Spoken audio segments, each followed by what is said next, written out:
इस वीडियो में है कक्षा 10वीं का विषय गणित से पाठ 1 जिसका नाम है वास्तविक संख्याएं। वास्तविक संख्याओं का ये भाग 3 है। इस भाग में हम करेंगे एक्सरसाइज 1.2।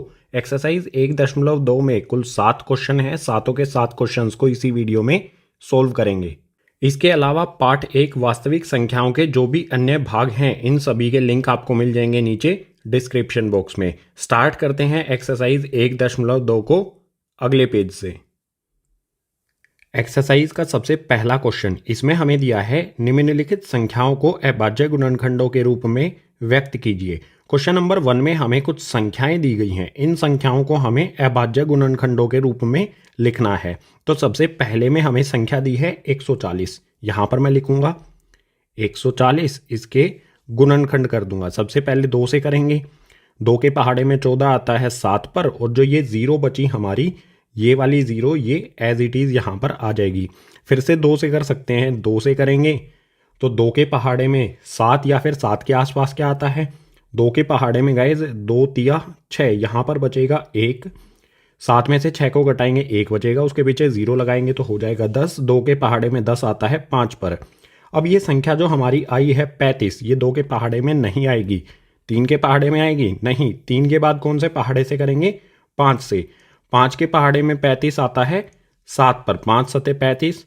अब 7 के अलावा और किसी पहाड़े में नहीं आता, तो यहाँ पर आ जाएगा 7, 1 पर ये चला जाएगा। तो जो हमारी ये संख्या है 140, इसके अभाज्य गुणनखंड क्या क्या हैं यहाँ पर आप देख सकते हो। ये सारे इसके अभाज्य गुणनखंड हैं। लिख देंगे इसे इस प्रकार से 2 गुना में 2 गुना में 5 गुना में 7, या फिर हम इसे इस तरह से भी लिख सकते हैं। 2 यहाँ पर कितनी बार आया है? देखो 2 यहाँ पर 2 बार आया है, तो हम 2 पे 2 की पावर लगा देंगे। 2 की पावर 2 लगा देंगे। जितनी बार आएगा उतनी पावर होगी। 2 यहाँ 2 बार आया है तो पावर 2 लग जाएगी। उसके अलावा 5 और 7 एक एक बार आया है, तो इसे इस तरह से ही लिख देंगे 5 गुना में 7। ये हमने लिख दिया 140 के अभाज्य गुणनखंडों के रूप में। बिल्कुल इसी प्रकार से सेकंड वाले में दिया है 156। 156 के गुणनखंड करने के लिए यहाँ पर मैं लिखता हूँ 1 5 6, इसके गुणनखंड करूँगा। सबसे पहले 2 से करते हैं। 2 के पहाड़े में 15 तो नहीं आता, लेकिन 7 पर आता है 14। 2 सते 14, यहाँ पर बचेगा 1। 1 के पीछे 6 लगा देंगे, हो जाएगा 16। 2 के पहाड़े में 16 आता है 8 पर। इसके बाद फिर से इसे मैं 2 से करूँगा। 2 के पहाड़े में 3 पर आता है 6। 7 में से 6 को घटाएंगे तो यहाँ पर बचेगा 1। 1 के पीछे 8 लगा देंगे तो हो जाएगा 18। 2 के पहाड़े में 9 पर आएगा 18।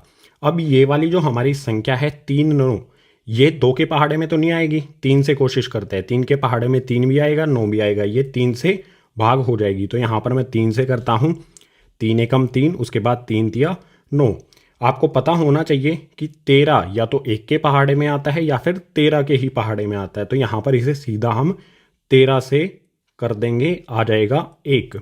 यानी जो हमारी ये संख्या है 1 5 6 156, इसके गुणनखंड जब हम करेंगे तो यहाँ पर हमें ये वाली संख्याएं मिलेंगी। 2 गुना में 2 गुना में 3 गुना में 13, और इसे हम इस प्रकार से भी लिख सकते हैं 2 की पावर 2 गुना में 3 गुना में 13।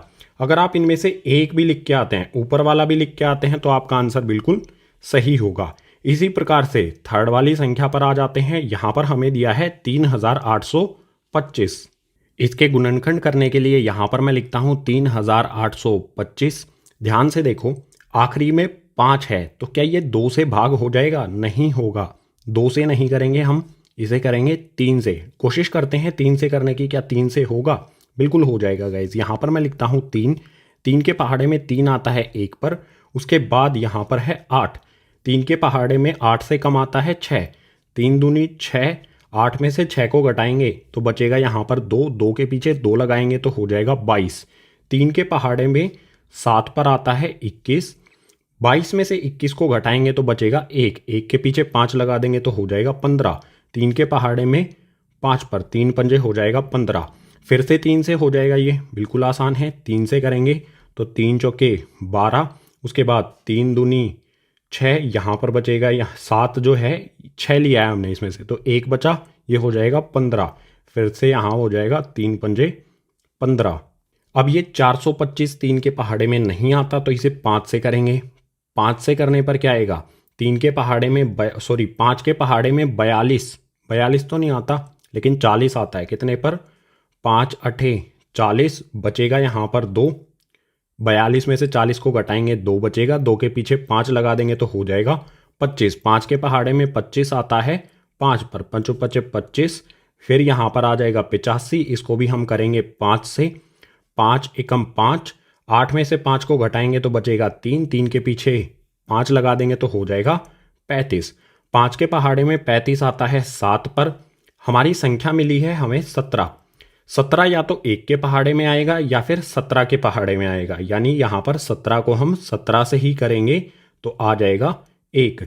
जो हमारी ये संख्या है 3825, इसके जब हम गुणनखंड करेंगे तो हमें प्राप्त होगा 3 गुना में 3 गुना में 5 गुना में 5 गुना में 17। या फिर हम इसे इस प्रकार से भी लिख सकते हैं, 3 यहाँ पर 2 बार आया है, 3 2 बार आया है और 5 2 बार आया है, तो 3 पे मैं लगा दूंगा पावर 2, गुना में 5 पे भी लगा दूंगा पावर 2 और गुना में आ जाएगा 17। दोनों में से किसी भी एक तरह से हमें इसे लिखना होगा। सो थर्ड पार्ट यहाँ पर हो गया कंप्लीट। क्वेश्चन नंबर 1 के और 2 पार्ट हैं, उनको देखते हैं गाइज नेक्स्ट पेज पर। अब क्वेश्चन नंबर 1 का 4th पार्ट, इसमें हमें संख्या दी है 5005। इसके गुणनखंड करते हैं। यहाँ पर मैंने लिख लिया इसे 5005। देखो इससे खुद से ट्राई करो इसको करने का। क्या ये 2 से भाग हो जाएगा? नहीं होगा। 3 से कोशिश करो, नहीं होगा। ये होगा गाइज 5 से। सबसे पहले 5 से करेंगे तो 5 एकम 5, उसके बाद 2 0 आती हैं। ये दोनों 0 ऐसा की ऐसी यहाँ पर आ जाएंगी, ये आ गई दोनों 0। उसके बाद लास्ट में यहाँ पर फिर से 5 है तो फिर से यहाँ पर आ जाएगा 5 एकम 5। अब जो हमारी ये संख्या आई है 1001, ये 5 के पहाड़े में नहीं आती, तो इससे आगे हम करेंगे इसे 7 से। 7 से करता हूँ, यहाँ पर लिखा मैंने 7। 7 के पहाड़े में 7 एकम 7, 10 में से हमने इस 10 को लिया, ठीक है। 10 में से 7 को घटाएंगे बचेगा 3, 3 के पीछे ये वाली 0 लगा देंगे हो जाएगा 30। 7 के पहाड़े में 28 आता है, 7 चौके 28, 30 था, 28 घटाएंगे 30 में से तो बचेगा 2, 2 के पीछे 1 लगाएंगे तो हो जाएगा 21। 7 के पहाड़े में 21 आता है 3 पर। हमें संख्या मिली 143। ये 7 से भाग नहीं होगी, तो इसके बाद 7 के बाद हम किससे करते हैं? 11 से। यहाँ पर मैंने लिखा 11, 11 एकम 11। 14 में से 11 को घटाएंगे तो बचेगा 3 और उसके पीछे ये 3 लगा देंगे तो हो जाएगा 33। 11 के पहाड़े में 33 आता है 3 पर। अब हमें संख्या मिल गई है 13। 13 को हम करेंगे 13 से। 13 के पहाड़े में 13 आता है 1 पर। ये हमारे गुणनखंड आ गए हैं, अभाज्य गुणनखंड। यानी जो हमारी ये संख्या है 5005, जब हम इसके अभाज्य गुणनखंड करेंगे तो हमें प्राप्त होगा 5 गुना में 7 गुना में 11 गुना में 13। ये हो जाएंगे इसके अभाज्य गुणनखंड। आखिरी वाली संख्या पर आते हैं, क्वेश्चन नंबर 1 की 5वीं संख्या पर जो दी है 7429। इसको यहाँ पर मैं लिख लेता हूँ 7429। इस संख्या के गुणनखंड करेंगे। आप एक बार वीडियो को रोको और एक बार कोशिश करो, क्या ये 2 से होगा? 2 से पूरा भाग होगा, 3 से होगा, 5 से होगा, 7 से होगा, 11 से होगा या 13 से होगा? किसी भी संख्या से आप इसको पूरी तरह से भाग नहीं कर पाएंगे। तो कौन सी संख्या करेंगे? 13 के बाद हम लेंगे 17। 17 के पहाड़े से इसे करूँगा। 17 के पहाड़े को कहाँ तक लेके जाऊँ? 74 है। 17 के पहाड़े में 4 पर आता है 68। 74 में से 68 को घटाऊंगा तो बचेगा 6। 6 के पीछे 2 लगा दूंगा तो हो जाएगा 62। अब 17 के पहाड़े को 3 तक लेके जाऊंगा। 17 तिये होता है 51। 62 में से 51 को घटाऊंगा तो बचेगा 11। 11 के पीछे 9 लगा दूंगा तो हो जाएगा 119। 17 के पहाड़े में 7 पर आता है 119। 17 से जब हम इसको भाग कर देंगे तो हमें मिल जाएगा 437। अब क्या ये संख्या दोबारा 17 से होगी? नहीं होगी। हम करेंगे अब इसे 19 से। यहाँ पर मैं लिखता हूँ 19। 19 के पहाड़े को 2 तक लेके जाऊंगा। 19 के पहाड़े में 2 पर आता है 38। इस 43 में से 38 को घटाऊंगा तो बचेगा 5। 5 के पीछे 7 लगा दूंगा, हो जाएगा 57। 19 के पहाड़े में 57 कब आता है? 3 पर। हमें मिल जाएगी संख्या 23 जब हम 437 को 19 से भाग कर देंगे। अब 23 खुद से हमारी एक अभाज्य संख्या है, तो इसको हम 23 से ही करेंगे। 23 को 23 से भाग करेंगे तो आ जाएगा 1। यानी हमारी जो ये संख्या है 7429, इसके जो अभाज्य गुणनखंड हैं वो क्या हो जाएंगे, 17, 19 और 23। इनको इस प्रकार से लिख देंगे, 17 गुना में 19 गुना में 23। बिल्कुल आसान हमारा पहले वाला क्वेश्चन हो गया कंप्लीट। हमें बिल्कुल आसान इस तरह से अभाज्य गुणनखंडों के रूप में हमारी संख्याओं को लिखना है। अब क्वेश्चन नंबर 2 को देखते हैं नेक्स्ट पेज पर। अब क्वेश्चन नंबर 2 में हमें दिया है पूर्णांकों के निम्नलिखित युग्मों के एचसीएफ और एलसीएम ज्ञात कीजिए तथा इसकी जांच कीजिए कि दो संख्याओं का गुणनफल बराबर एचसीएफ गुणा एलसीएम है। हमें इस प्रकार से दो संख्याएं दी गई हैं, इन दोनों संख्याओं का हमें एचसीएफ और एलसीएम ज्ञात करना है, निकालना है और ये भी जांच करनी है कि दोनों संख्याओं का गुणनफल यानी कि इन दोनों संख्याओं को जब एक दूसरे से गुना किया जाएगा तो ये बराबर होगा एचसीएफ गुना में एलसीएम के। क्वेश्चन नंबर 2 के कुल 3 भाग हैं। इसमें पहले भाग में हमें दिया है दो संख्याएं 26 और 91। इनका हल प्रारंभ होता है यहाँ से। सबसे पहले एचसीएफ और एलसीएम निकालेंगे। दोनों संख्याओं को लिख लेंगे इस प्रकार से 26 और 91। सबसे पहले क्या करना होगा, एचसीएफ और एलसीएम निकालने के लिए गुणनखंड करने होंगे इन दोनों संख्याओं के। 26 का गुणनखंड करेंगे इस प्रकार से आप कर सकते हो, 2 से करेंगे तो ये जाएगा 13 पर, उसके बाद 13 से करेंगे तो आ जाएगा 1। 26 के गुणनखंड हो जाएंगे 2 और 13। बिल्कुल इसी प्रकार से हमारी दूसरी संख्या 91 है, इसके भी गुणनखंड करेंगे। 7 से करेंगे, 7 एकम 7, बचेगा यहाँ पर 2। 2 के पीछे 1 लगाएंगे तो हो जाएगा 21। 7 के पहाड़े में 21 आता है 3 पर। फिर यहाँ 13 से करेंगे तो आ जाएगा 1। जो हमारी दूसरी संख्या 91 है इसके गुणनखंड हो जाएंगे हमारे 7 और 13। अब बात आती है एचसीएफ क्या होगा। हमारी जो ये दोनों संख्याएं हैं इनका एचसीएफ क्या होगा, यहाँ पर लिख लेंगे एचसीएफ ब्रैकेट के अंदर हमारी दोनों संख्याएं लिख लेंगे 26 और 91। इनका एचसीएफ क्या होगा गाइस, देखो बिल्कुल आसान बात है। यहाँ पर जो संख्या दोनों में आती है, 2 ऊपर आता है नीचे नहीं आता है तो 2 को हटा देंगे। 7 नीचे आता है ऊपर नहीं आता है तो 7 को भी हटा देंगे। ऐसी संख्या कौन सी है जो इन दोनों में आती है, यहाँ पर देखो 13, यहाँ पर भी 13। 13 इन दोनों में आता है तो 13 ही हो जाएगा ये एचसीएफ इन दोनों संख्याओं का। बात करते हैं एलसीएम इन दोनों संख्याओं का, तो यहाँ पर लिखेंगे 26 और 91, इक्वल्स का साइन लगाएंगे। एलसीएम के लिए हम सबसे पहले देखेंगे छोटी संख्या। यहाँ पर सबसे छोटी संख्या है 2। 2 सबसे ज़्यादा कितनी बार आया है, एक ही बार आया है, तो यहाँ पर मैं लिख लूँगा 2। इसके बाद 2 से बड़ी संख्या कौन सी है, 7। 7 सबसे ज़्यादा बार कितनी बार आया है, एक बार, तो यहाँ पर लिख लेंगे गुना में 7। इसके बाद अगली संख्या देखो, 7 से बड़ी संख्या है 13। एक बार यहाँ आई है, एक बार यहाँ आई है।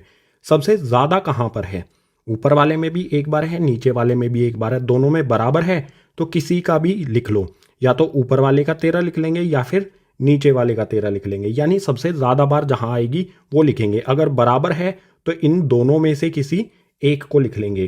तो यहाँ पर लिख लेता हूँ मैं एक बार 13। अब गुना करेंगे, 2 को 7 से गुना करूँगा हो जाएगा 14। 14 को 13 से गुना करूँगा तो यह आ जाएगा 182 और यही हो जाएगा इन दोनों संख्याओं का एलसीएम। अब हमें यह भी जांच करनी है कि दो संख्याओं का गुणनफल बराबर हो एचसीएफ गुना एलसीएम के। तो सबसे पहले यहाँ पर मैं क्या करता हूँ, एचसीएफ गुना में एलसीएम, जो हमारा एचसीएफ आया है और एलसीएम आया है इन दोनों को गुना करता हूँ। एचसीएफ 13 है और एलसीएम 182 है, गुना करते हैं। यहाँ पर मैंने गुना किया 13 गुना में 182। आप बिना कैलकुलेटर का यूज़ करके इसे गुना करो और यहाँ पर लिखो कितना आएगा गुना करने पर, 2366। इसके बाद हमारी जो ये दो संख्याएं हैं इनको भी हमें गुना करना है। तो यहाँ पर मैं लिखता हूँ फर्स्ट यानी कि पहली संख्या गुना में सेकंड यानी कि हमारी दूसरी संख्या। इन दोनों को गुना करेंगे। फर्स्ट संख्या क्या है हमारी 26 और सेकंड है 91। तो यहाँ पर लिखता हूँ 26 गुना में 91। तो ये किसके बराबर होगा, 26 को 91 से गुना करेंगे तो भी हमारा यही आएगा 2366।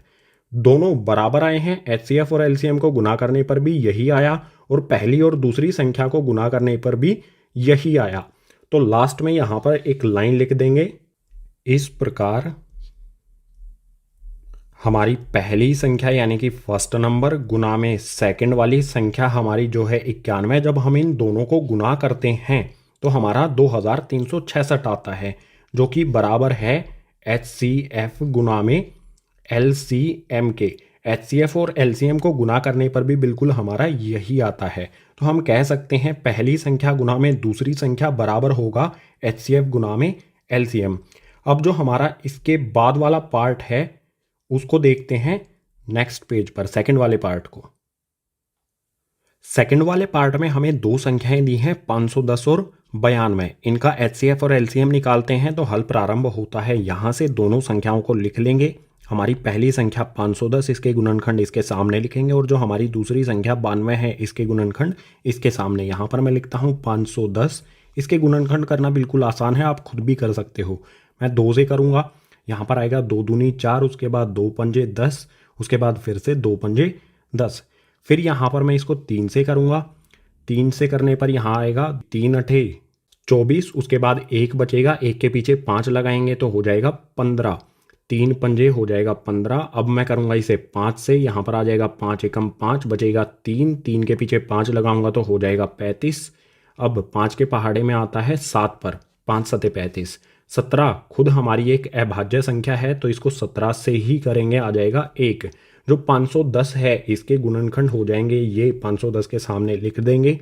यहाँ पर आ जाएगा 2 गुना में 3 गुना में 5 गुना में 17।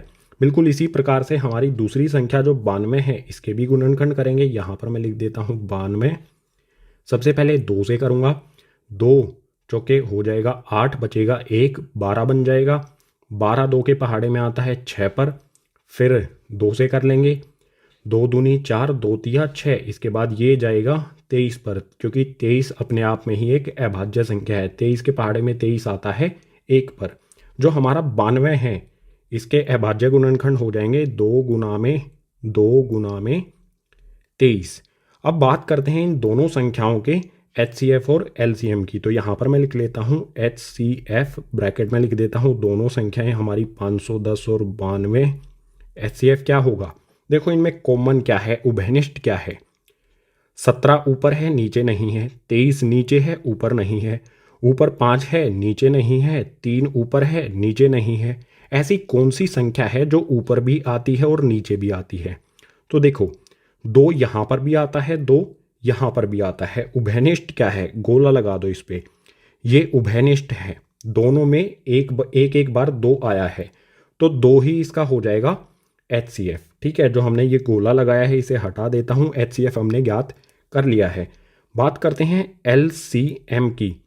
इसी तरह से लिखेंगे LCM, पहली हमारी संख्या 510 और दूसरी संख्या 92 बराबर में LCM क्या होगा। सबसे छोटी संख्या है हमारी 2, ऊपर 2 एक बार आता है, नीचे 2 बार आता है। तो हम किसको रखेंगे, जहाँ पर ज़्यादा बार आता है। 2 बार यहाँ आया है ये, ठीक है, तो ये रखेंगे हम LCM वाले में। यहाँ पर लिखूंगा मैं 2 गुना में 2, जिसमें ज़्यादा बार आएगा ना वो रखना है। 2 से बड़ी संख्या कौन सी है, 3। यहाँ पर एक बार आया है और कहीं पर भी 3 नहीं आया है तो एक बार ही आ जाएगा, यहाँ आ जाएगा गुना में 3। इससे बड़ी संख्या कौन सी है हमारी, यहाँ पर है 5, नीचे नहीं है, सिर्फ एक बार यहीं पर दिखाई देता है तो यहाँ पर आ जाएगा गुना में 5। इससे बड़ी संख्या कौन सी है हमारी, 17 एक बार आया है और 23 एक बार आया है। इन दोनों को लिख लेंगे, गुना में यहाँ आ जाएगा 17, गुना में आ जाएगा 23। इनको गुना करेंगे, गुना करने पर क्या आएगा, यहाँ पर आ जाएगा गाइस 23,460। ये आ जाएगा LCM इन दोनों संख्याओं 510 और 92 का। अब जांच करनी है हमें, अगर HCF गुना में LCM करूँगा तो क्या आएगा। HCF हमारा कितना है 2 और LCM है 23,460। इन दोनों को गुना करते हैं, यहाँ पर मैं लिखता हूँ 2 गुना में 23,460 बराबर क्या होगा, 2 से गुना करने पर ये हो जाएगा 46,920। बिल्कुल इसी प्रकार से हमारी दो संख्याएं 510 और 92 हमारी पहली संख्या यानी कि फर्स्ट गुना में दूसरी संख्या यानी कि सेकंड, इन दोनों को गुना करूँगा। ये है हमारा 510 गुना में 92, ये आ जाएगा हमारा बिल्कुल वही 46,000, एक सेकेंड गाइज, 46,920। HCF और LCM को गुना करने पर भी यही आएगा, पहली और दूसरी संख्या को गुना करने पर भी यही आएगा। तो यहां पर मैं लिख दूंगा इस प्रकार हमारी फर्स्ट वाली संख्या गुना में सेकंड वाली संख्या बराबर होगा HCF गुना LCM के। यही हो जाएगा हमारा उत्तर। HCF आया 2, LCM आया 23,460। उसके बाद हमने यहाँ पर ये जांच कर ली। अब क्वेश्चन नंबर 2 के नेक्स्ट पार्ट यानी कि तीसरे भाग को देखते हैं आगे वाले पेज पर। तीसरे भाग में हमें दो संख्याएं दी हैं 336 और 54। यहाँ पर मैंने लिख ली है, इनका हल यहाँ से शुरू हो गया है। तो इन दोनों के हमें गुणनखंड करने हैं। यहाँ पर पहले करता हूँ मैं 3 3 6 यानी कि 336 के। जल्दी से कर लेता हूँ, आपको गुणनखंड करने आते ही हैं, ठीक है। तो 2 से करूँगा, 2 एकम 2, उसके बाद 2 छिके 12, उसके बाद 2 अठे 16। यहाँ पर फिर से 2 से करूँगा, 2 अठे 16, 2 चौके 8। फिर से 2 से करूँगा, 2 चौके 8, 2 दूनी 4। फिर से 2 से करूँगा, 2 दूनी 4, 2 एकम 2। अब 3 से करूँगा तो आ जाएगा 7, 7 से करूँगा तो आ जाएगा 1। जो हमारी ये 336 है, इसके गुणनखंड हो गई ये। 2 यहाँ पर कितनी बार आता है, देखो ध्यान से काउंट कर लो, 1 2 3 4। 2 यहाँ पर 4 बार आता है। तो यहाँ पर मैं लिख लूँगा 2 गुना में 2 गुना में 2 गुना में 2। इसके बाद क्या आता है, 3 और 7 एक एक बार आता है। तो यहाँ पर लिख दूंगा गुना में 3 गुना में 7। बिल्कुल इसी प्रकार से जो हमारी ये वाली संख्या है 54, इसके भी गुणनखंड करूंगा। ये लिखा 54, इसके गुणनखंड करेंगे। 2 से करता हूँ, 2 से करने पर आ जाएगा 27। 2 के पहाड़े में 27 नहीं आता, लेकिन 3 के में आता है। 3 से 27 को करूंगा तो 3 में 27। फिर से 3 से करूंगा तो 3 तिया 9। फिर से 3 से करूंगा तो 3 एकम 3।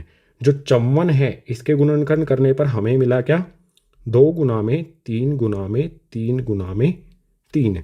अब बात करते हैं HCF। जो हमारा HCF है इन दोनों संख्याओं 3 3 6 और 54, इनका क्या होगा HCF यानी कि उभयनिष्ठ क्या आता है। देखो यहाँ पर उभयनिष्ठ क्या है, एक एक बार दोनों में 2 आया है, इसके बाद और भी कुछ आया है। 3 इसमें भी आता है, इसमें भी आता है। तो 3 को भी उभयनिष्ठ ले लेते हैं। ये हमारा 3 भी उभयनिष्ठ आ गया। और भी कुछ उभयनिष्ठ है नहीं, और कुछ कॉमन नहीं है, एक जैसा नहीं है। ऊपर और नीचे में 2 और 3 है। तो यहाँ पर मैं करता हूँ 2 गुना में 3, 2 और 3 है ना, सिर्फ 2 और 3 गुना करेंगे, 2 गुना में 3 हो जाएगा 6। ये हो गया HCF इन दोनों संख्याओं का। आगे आते हैं LCM पर। LCM इन दोनों संख्याओं 336 और 54 का क्या होगा, बराबर का निशान लगाएंगे। जो हमने ये गोले लगाए हैं इनको हटा देता हूँ, मिटो देता हूँ।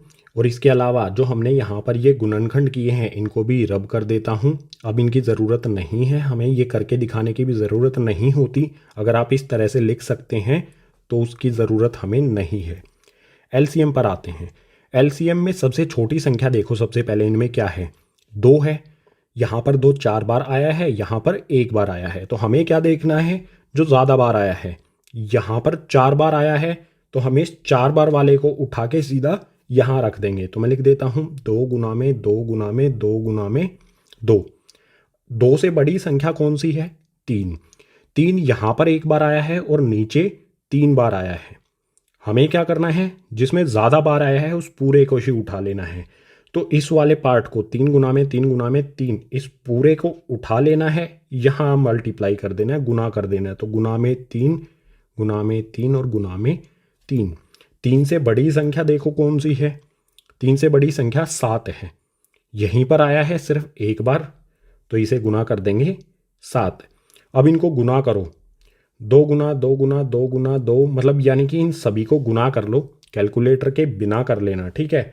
गुना करने पर जो भी हमारा उत्तर होगा वही हो जाएगा LCM। खुद से गुना करो, क्या उत्तर आएगा आपका, क्या 3024 आया। अगर सही यही आया तो LCM हो जाएगा हमारा ये 3024। अब इसकी जांच भी कर लेते हैं कि HCF गुना में LCM बराबर होता है किसके, ये किसके बराबर आएगा। HCF हमारा 6 आया है और LCM हमारा 3024 आया है, तो 6 गुना में 3024 ये किसके बराबर होगा, ये हो जाएगा 18,144। जब 6 और 3024 को गुना करेंगे ये आएगा।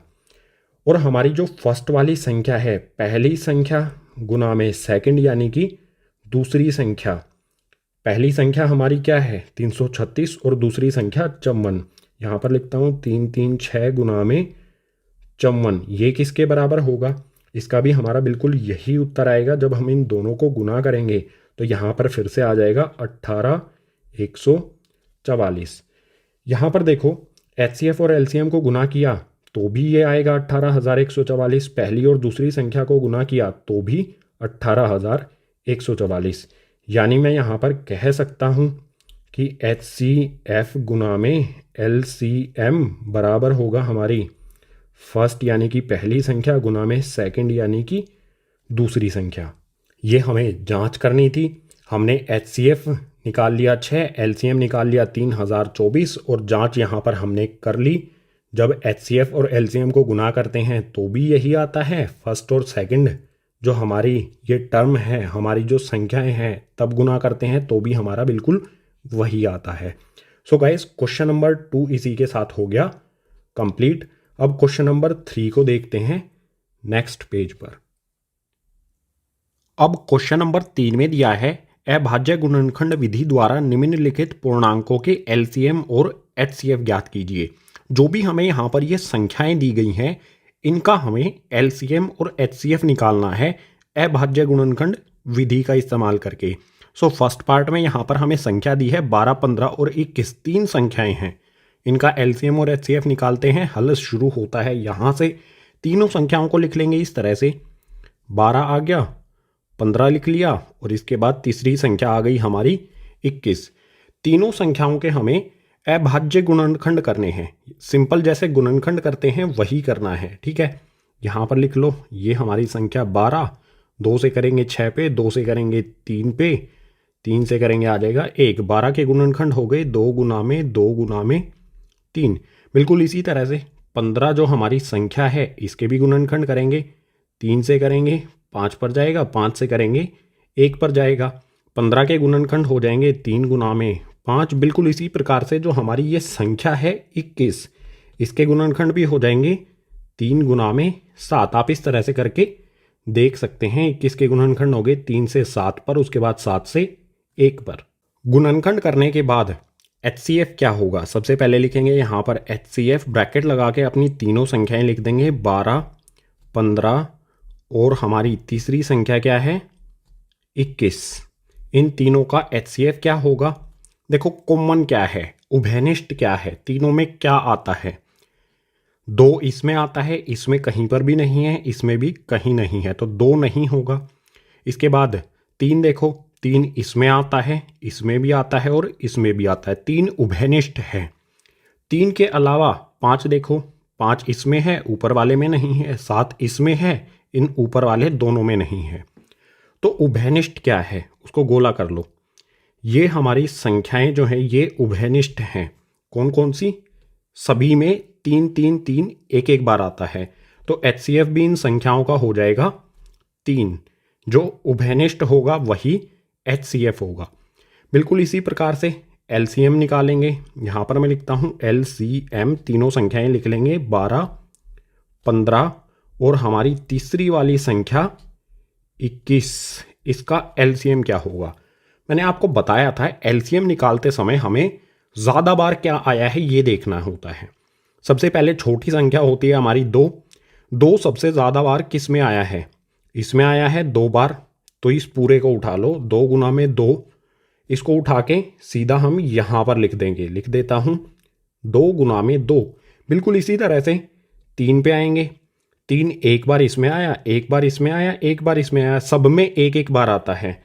तो किसी एक का उठा लेंगे, या तो हम ये वाला उठा लेंगे या ये वाला या ये वाला, किसी भी एक में से, क्योंकि सब में बराबर बराबर एक बार ही आता है। तो यहाँ पर लिख देता हूँ गुना में 3। बिल्कुल इसी तरह से 5 एक बार आया है और 7 भी एक बार आया है, तो एक बार यहाँ पर आ जाएगा 5 गुना में और एक बार आ जाएगा 7। गुना कर लेंगे इन सभी को, बिल्कुल आसान है गुना करना। 2 को 2 से गुना करेंगे 4, 4 को 3 से गुना करेंगे 12, 12 को 5 से गुना करेंगे 60, 60 को 7 से गुना करेंगे तो ये हो जाएगा 420। यही हो जाएगा हमारा एलसीएम। एचसीएफ हमने निकाला 3 और एलसीएम हमने निकाला 420। अब क्वेश्चन नंबर 3 यानी कि प्रश्न संख्या 3 के दूसरे भाग को देखते हैं, दूसरे वाले पार्ट को देखते हैं नेक्स्ट पेज पर। दूसरे भाग में हमें 3 संख्याएं दी गई हैं 17, 23 और 29। इनको इस प्रकार से लिखेंगे, यह आ गया हमारा 17, यह आ गया हमारा यहाँ पर 23 और इसके बाद आ जाएगा हमारा 29। इस 2 को मिटो के मैं अच्छी तरह से लिख देता हूं। ये मैंने 2 को हटाया, ये लिख दिया 2, अच्छी तरह से लिख दिया। 17, 23 और 29 के गुणनखंड क्या होंगे करके देख लो, आप खुद से पता चलेगा आपको। 17 के गुणनखंड करूंगा, 17 ना तो 2 के पहाड़े में आएगा, ना 3 के पहाड़े में आएगा, ना 5 के में आएगा, ना 7 के में आएगा, ना 11 के में आएगा, ना 13 के में आएगा। 17 सिर्फ 17 के पहाड़े में आता है, तो 17 से 17 को करेंगे 1 पर, यानी 17 का गुणनखंड 17 होगा। 23 का गुणनखंड 23 होगा और 29 भी किसी के पहाड़े में नहीं आएगा, सिर्फ 29 के पहाड़े में ही आएगा, तो इसका हो जाएगा गुणनखंड 29। बात करते हैं इन तीनों संख्याओं के, ये हमने गुणनखंड कर लिए। इन तीनों संख्याओं का एचसीएफ क्या होगा, ये लिखता हूं मैं एचसीएफ। तीनों संख्याएं लिख लेता हूं, 17, 23 और हमारी तीसरी वाली संख्या 29। इसका एचसीएफ क्या होगा? कुछ भी उभयनिष्ठ यानी कि कॉमन नहीं है। यहाँ पर 17 है, यहाँ पर 23, यहाँ पर 29, कुछ भी कॉमन नहीं है, कुछ भी ऐसी चीज नहीं है जो इसमें भी आती हो, इसमें भी आती हो और इसमें भी आती हो। तो इस कंडीशन में, इस स्थिति में एचसीएफ होगा हमारा 1। ठीक है, एलसीएम पर आ जाते हैं। ये लिखा मैंने एलसीएम। एलसीएम 17, 23 और हमारी तीसरी वाली संख्या 29 का क्या होगा? एलसीएम में मैंने क्या कहा था, हमें हमेशा छोटी संख्या से शुरू करना है। सबसे छोटी संख्या है 17, यहीं पर आता है एक बार, तो यहाँ लिख लूँगा मैं 17।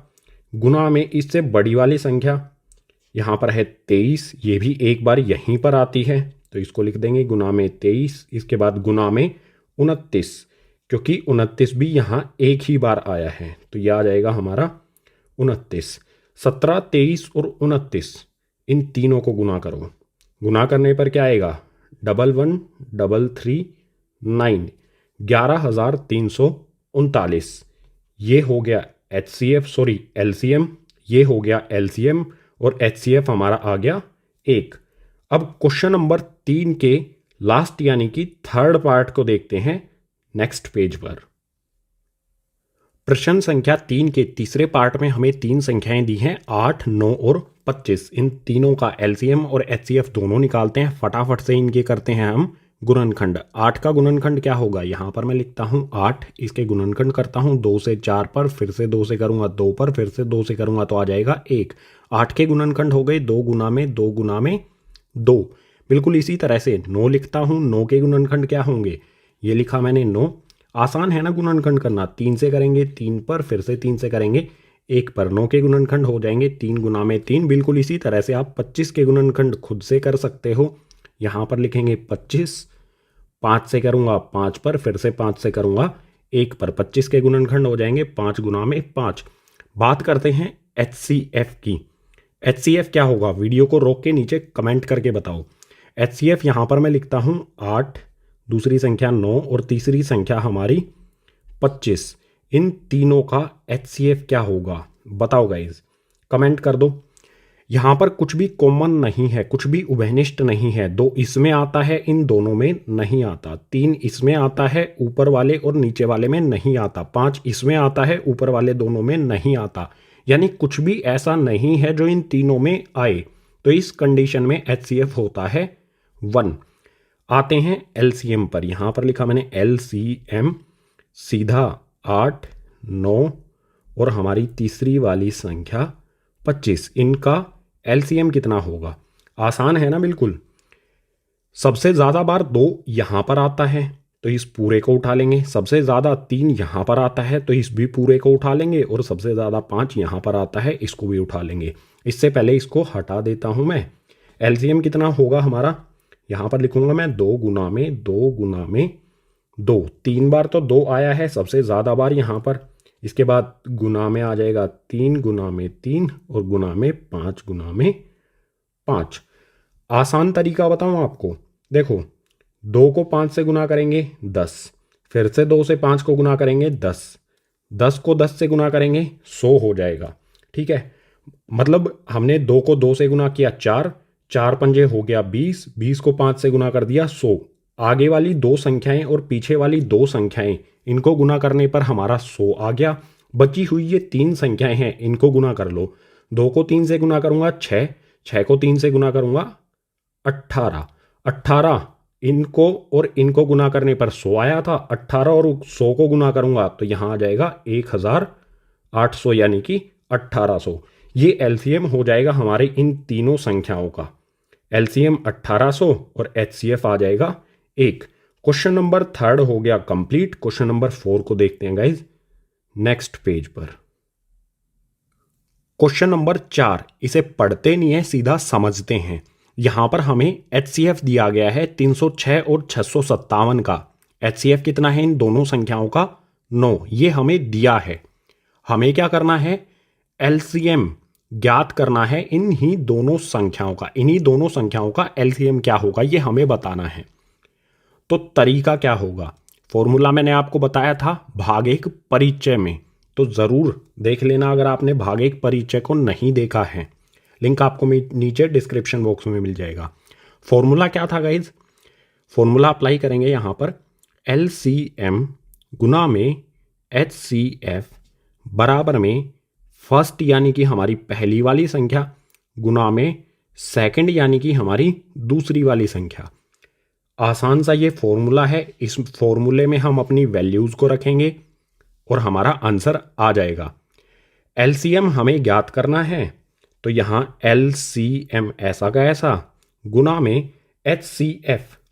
एचसीएफ हमें कितना दिया गया है, देखो इन दोनों संख्याओं का एचसीएफ हमें यहाँ पर दिया गया है 9। तो इस एचसीएफ की जगह पर मैं लिख दूंगा 9, बराबर का निशान लगाऊंगा। हमारी फर्स्ट यानी कि पहली संख्या कितनी है 306, तो इस फर्स्ट की जगह पर मैं लिख देता हूँ 306, गुना का निशान ऐसा का ऐसा आ जाएगा। और सेकंड यानी कि दूसरी संख्या हमारी कितनी है 657, ये लिख देता हूँ इसकी जगह पर, ये आ गया 657 यानी कि 657। एलसीएम हमारा ऐसा का ऐसा आ जाएगा, बराबर का निशान लगाएंगे। 306 गुना में 657 भी ऐसा का ऐसा। एलसीएम के साथ यहाँ पर गुना में क्या है 9, इसको दूसरी तरफ लेके जाएंगे तो ये हो जाएगा यहाँ पर भाग में, यानी कि नीचे आ जाएगा 9। ठीक है, आसान सा है कॉन्सेप्ट। गुना में इधर कुछ है, दूसरी तरफ भेजेंगे तो भाग में हो जाएगा। 9 से यहाँ पर 306 को काटेंगे, 9 से 306 को काटूंगा, 9 तिया 27, 30 में से 27 को घटाएंगे बचेगा 3, 3 के पीछे 6 लगाएंगे तो बन जाएगा 36। 9 के पहाड़े में 36 कब आता है 4 पर, 9 चौके 36, यानी हमारा एलसीएम क्या आएगा 34 यहाँ पर है गुना में 657। 34 को 657 से गुना करने पर हमें प्राप्त हो जाएगा एलसीएम। अब गुना करना बिल्कुल आसान है यार, ये तो 6ठी 7वीं वाला काम है। 6ठी क्लास में भी, बल्कि ये तो 2nd 3rd में सिखा देते हैं आई थिंक, मतलब मुझे पता नहीं है। गुना करना है, आसान है। ठीक है, गुना करने पर कितना आएगा 2 2 3 3 8, यानी कि 22,338। यही हो जाएगा एलसीएम इन दोनों संख्याओं 306 और 657 का। कैसे निकाला हमने, इस फॉर्मूले का इस्तेमाल करके जो मैंने आपको परिचय में बताया था। सो ये आंसर हो गया हमारा एलसीएम।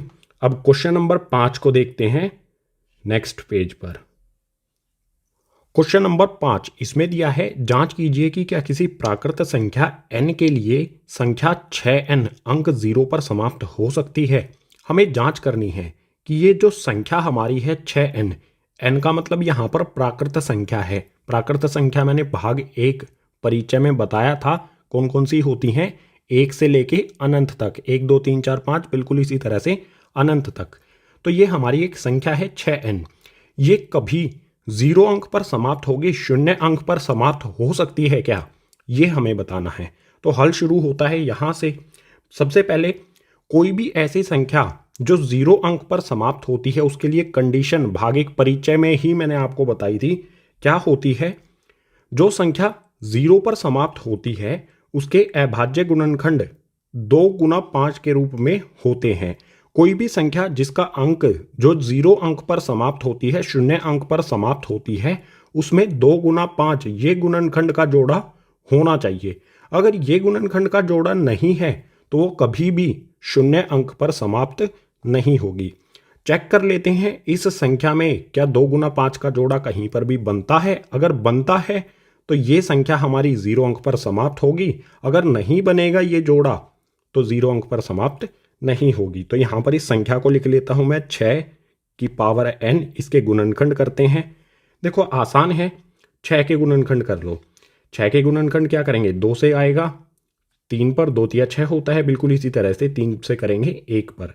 जो हमारी ये संख्या है 6, इसके गुणनखंड हो जाएंगे 2 गुना में 3। इसके बाद ब्रैकेट लगा के 6 की पावर है ना, 6 की पावर n है तो 2 गुना में 3 ये हो गया 6। इसकी पावर लगा देते हैं यहाँ पर n। n का कोई भी मान हो, जो हमारा ये 6 है इसके गुणनखंड होंगे 2 गुना में 3। जो भी हमारी ये संख्या है इसके गुणनखंड यही होंगे। क्या इस गुणनखंड में ये जोड़ा आपको कहीं पर भी दिखाई दे रहा है 2 गुना में 5 का? नहीं दिखाई दे रहा। तो इसका मतलब ये है कि 6n जो हमारी ये प्राकृत संख्या है ये कभी भी नहीं लिखेंगे, किसी भी मान n के लिए, किसी भी मान n के लिए 0 पर समाप्त नहीं होगी। ये हमारा उत्तर हो जाएगा। हमें जांच करनी थी, पता लगाना था कि 6n ये संख्या किसी भी 0 अंक पर समाप्त हो सकती है। नहीं हो सकती क्योंकि इसमें 2 गुना 5, इसके गुणनखंडों में 2 गुना 5 का जोड़ा नहीं बनता। किसी में 2 गुना 5 का जोड़ा बनेगा तो वो ही संख्या 0 अंक यानी कि 0 अंक पर समाप्त होगी। सो ये हो जाएगा हमारा इस क्वेश्चन का उत्तर। अब क्वेश्चन नंबर 6 को देखते हैं आगे वाले पेज पर। क्वेश्चन नंबर 6 इसमें दिया है, व्याख्या कीजिए कि 7 गुना 11 गुना 13 जमा 13 और 7 गुना 6 गुना 5 गुना 4 गुना 3 गुना 2 गुना 1 जमा 5 भाज्य संख्याएं क्यों हैं। हमें दो संख्याएं दी गई हैं क्वेश्चन नंबर 6 में, एक ये संख्या है और एक ये संख्या है। हमें बताना है कि ये दोनों संख्याएं भाज्य संख्या क्यों है, कारण भी बताना हमें। तो हल शुरू होता है यहाँ से। भाज्य संख्याएं क्या होती हैं, भागिक परिचय में बताया है, जिसका खुद संख्या और एक के अलावा कोई अन्य गुणनखंड होता है, वे सारी संख्याएं भाज्य संख्याएं होती हैं। तो सबसे पहले इस वाली संख्या को देखते हैं, लिख लेता हूं मैं यहाँ पर इसे। हमारी पहली संख्या है 7 गुना 11 गुना में 13 और जमा में 13। सबसे पहले इसे हल करते हैं, उसके बाद गुणनखंड करेंगे इसके। यहाँ पर 7 को 11 से गुना करूँगा, 7 को 11 से गुना करने पर आ जाएगा यहाँ पर 77, गुना का 13 हमारा ऐसा का ऐसा और जमा का 13 भी हमारा ऐसा का ऐसा। अब आप यहाँ पर देखो, इस वाले भाग में भी 13 आता है, इस वाली टर्म में 13 आता है और यहाँ पर भी 13 है। तो 13 को हम उभयनिष्ठ यानी कि कॉमन ले सकते हैं। 13 उभयनिष्ठ लेने पर बचेगा क्या, ब्रैकेट लगाता हूँ, 13 उभयनिष्ठ लिया है हमने। सो यहाँ पर देखो, इसमें से मैंने ये 13 उभयनिष्ठ ले लिया तो यहाँ पर बचेगा 77। गुना का निशान लगाएंगे, 13 की जगह पर क्या आएगा, 13 मैं उभयनिष्ठ ले चुका हूँ, 13 के पहाड़े में 13 आता है 1 पर, जमा का निशान लगाऊंगा। यहाँ पर ये 13 है, उभयनिष्ठ 13 ले चुका हूँ तो यहाँ पर क्या आएगा, 13 के पहाड़े में 13 आता है 1 पर, ब्रैकेट बंद। हल करो, अब 13 आ जाएगा हमारा ऐसा का ऐसा। 77 को 1 से गुना कर दूंगा तो 77 ही रहेगा और जमा का निशान लगाऊंगा, 1 आ जाएगा, ब्रैकेट बंद। इसके बाद आगे फिर से हल करते हैं। 13 77 जमा में 1, 77 में 1 जोड़ दूंगा तो ये हो जाएगा 78। ब्रैकेट हमारा हल हो गया। ब्रैकेट और 13 के बीच में कोई भी निशान नहीं है तो इट मीन्स ये गुना है। हमारी संख्या इस रूप में आ गई है 13 गुना में 78। अब 78 के गुणनखंड क्या होंगे? देखो गाइज 78 के गुणनखंड कर लेते हैं फटाफट से। 2 से जाएगा ये 39 पर, फिर 3 से करेंगे जाएगा 13 पर, फिर 13 से करेंगे तो आ जाएगा 1 पर। गुणनखंड के रूप में हम अपनी संख्या को लिखेंगे। यहाँ पर आ जाएगा 13 गुना में 78 को मैं किस प्रकार से लिख सकता हूँ? 78 के गुणनखंड के रूप में, जो क्या है 2 गुना में 3 गुना में 13। अब हमारी जो भी ये संख्या है, यहाँ पर जो भी हमारी ये संख्या है, इसका 1 के अलावा और इस संख्या के अलावा कई सारे यहाँ पर गुणनखंड हैं। इस संख्या का गुणनखंड 13 भी है, 2 भी है, 3 भी है और फिर से 13 भी है। तो ये संख्या क्या होगी? भाज्य या फिर अभाज्य? भाज्य संख्या होगी, क्योंकि कई सारे इसके गुणनखंड हमें दिखाई दे रहे हैं। तो यहाँ पर हम लिख देंगे, यहाँ पर मैं लिख दूंगा यह भाज्य संख्या है, क्योंकि इसके 1 के अलावा अन्य गुणनखंड भी हैं। 1 के अलावा कई सारे इसके गुणनखंड हैं, इसीलिए ये वाली हमारी जो संख्या है ये हो जाएगी भाज्य संख्या। बिल्कुल इसी प्रकार से इस वाली संख्या को हल करते हैं। यहाँ पर इसे हटा देता हूँ मैं 78 के गुणनखंड को। यहाँ पर मैं लिखता हूँ 7 गुना में 6 गुना 5 गुना 4 गुना 3 गुना 2 गुना 1 और जमा में 5। ये हमारी एक बड़ी सी संख्या है। वैसे अब इसको हल करने पर यह संख्या छोटी सी हो जाएगी। आप यहाँ पर देखो, जो गुना वाले हमारी टर्म्स हैं, ये एक टर्म है और जमा के निशान के बाद हमारी एक टर्म है। इसमें 5 आता है और यहाँ पर भी 5 है, यानी कि 5 को हम उभयनिष्ठ रख सकते हैं। तो 5 को उभयनिष्ठ में रख लेता हूँ। बचेगा क्या? देखो आसान सा है। इसमें से मैंने 5 उभयनिष्ठ ले लिया, तो 5 की जगह पर 5 के पहाड़े में 5 आता है 1 पर, यानी इस 5 की जगह पर हम 1 रख देंगे।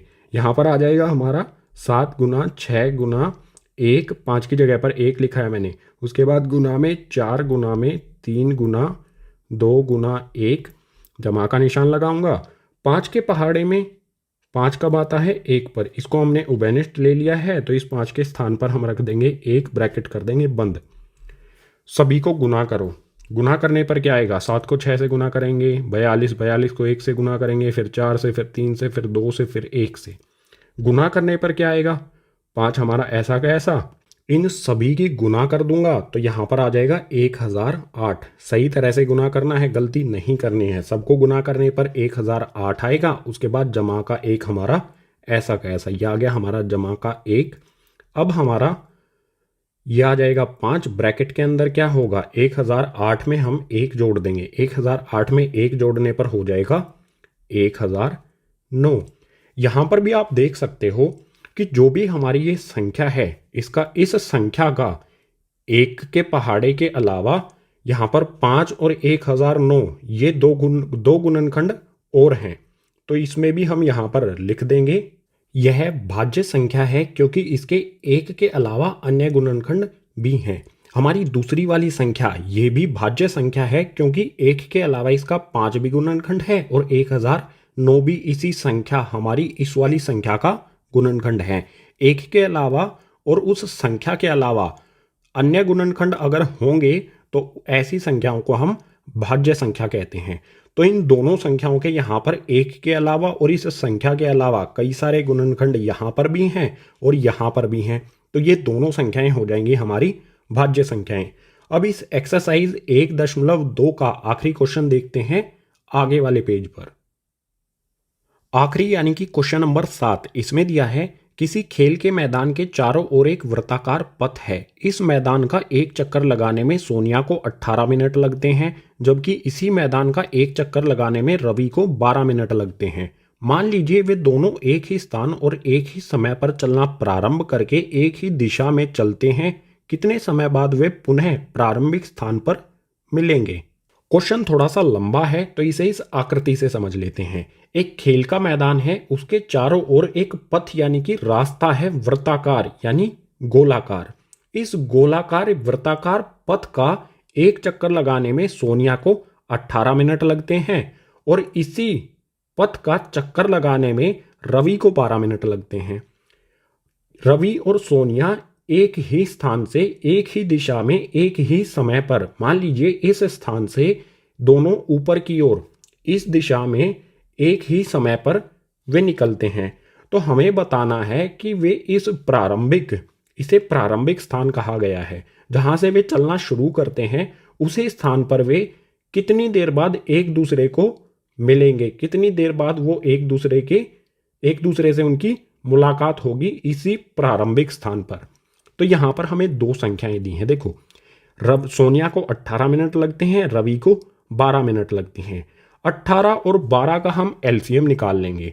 वो एलसीएम ही वो समय होगा जब वो एक दूसरे से प्रारंभिक यानी कि इस स्थान पर एक दूसरे से दोबारा मिलेंगे। तो यहाँ पर दो संख्याएं हैं हमारी, लिख लेता हूँ। ये है 18 और ये है हमारा 12। 18 का हम एलसीएम गुणनखंड करेंगे। 18 के गुणनखंड क्या होंगे? 2 गुना में 3 गुना में 3। 12 के गुणनखंड क्या होंगे? 2 गुना में 2 गुना में 3। गुणनखंड करना आसान है, आप इस तरह से 12 और 18 के गुणनखंड कर सकते हैं। उत्तर हमारा, गुणनखंड हमारे यही आएंगे। ठीक है, अब बात करते हैं एलसीएम की। इन दोनों संख्याओं 18 और 12 का एलसीएम क्या होगा? बिल्कुल आसान है। सबसे पहले देखो, छोटी संख्या कौन सी है गुणनखंडों में? 2। 2 के यहाँ पर एक बार आया है, यहाँ पर 2 बार आया है 2। जहाँ भी ज़्यादा होता है उसको उठाना है हमें। 2 यहाँ पर 2 बार आया है तो इस पूरे को हम उठा लेंगे। 2 गुना में 2 को उठा के यहाँ लिख देंगे। ये लिख देता हूँ मैं 2 गुना में 2। बिल्कुल इसी तरह से 2 से बड़ा गुणनखंड कौन सा है? 3। 3 यहाँ पर 2 बार आया है और यहाँ पर 1 बार आया। हमें हमेशा एलसीएम निकालते समय ज़्यादा वाला देखना है।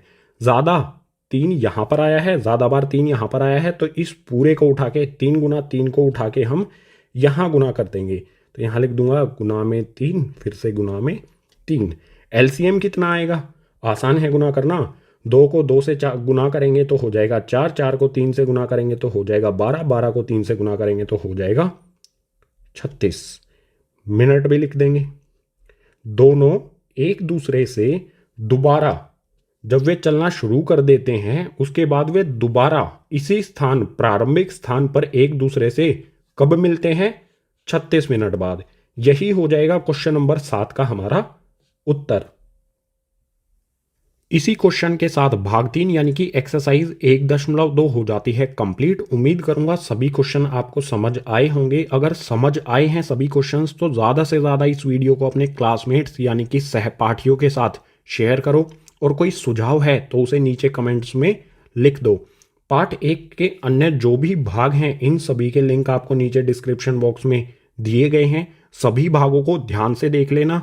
और जो भाग 6 है इसमें इंपॉर्टेंट क्वेश्चंस कराए गए हैं, इंपॉर्टेंट क्वेश्चंस दिए गए हैं। इस भाग को भी ज़रूर देख लेना है याद से, क्योंकि इसी तरह के क्वेश्चन एग्जाम में आपके आने वाले हैं।